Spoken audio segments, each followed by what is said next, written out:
Welcome to your most favorite channel, Heartbeat. My name is Dr. Amrit Kejriwal. As a student, I say most of the teaching will be digitalized. Hard copies of books will become obsolete. They will be replaced by soft copies.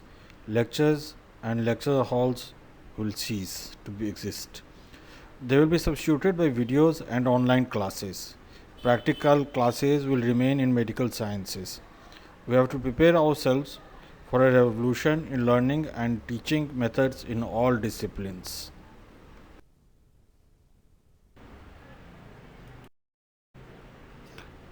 Today we learn something about electrocardiography standardization. Channel's name is Heartbeat. My name is Dr. Amrit Kejriwal. Standardization. This mark you can see present in most of the ECGs. This mark represents 1 millivolt. It shows the level at the standardization at which the ECG was taken out. This should be noted in each and every ECG. So by convention, 10 millimeters is equal to 1 millivolt. It consists of 2 large boxes or 10 small boxes, that is 2 large boxes each of 5 millimeters, or 1 small box of 1 millimeter and 10 such small boxes. It gives true voltage while interpreting ECG, and it is the first step while interpreting the ECG. There are other standardizations that are used.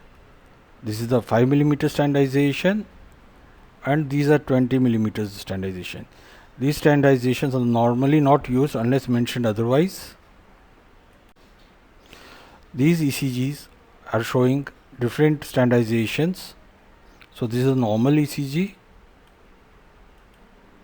This ECG has been taken on 20 millimeters. You can see the increased QRS length, T wave tall and P wave is very tall.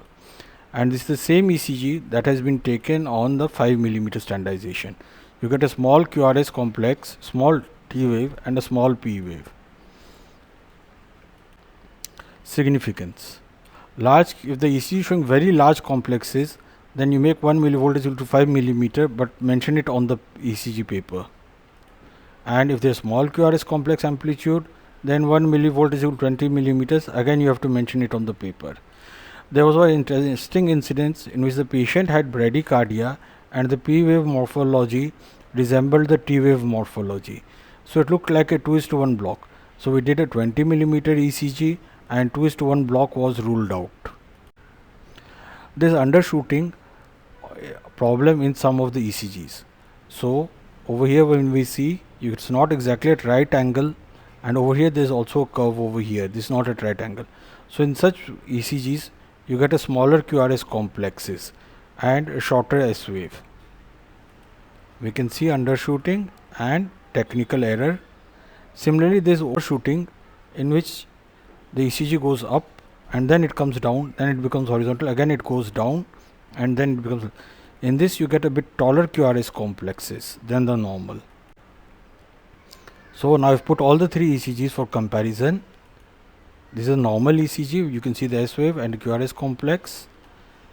This is the undershooting ECG, where you can see a bit narrow, smaller S complex, and this is the overshooting, taller QRS complex and S wave is deeper.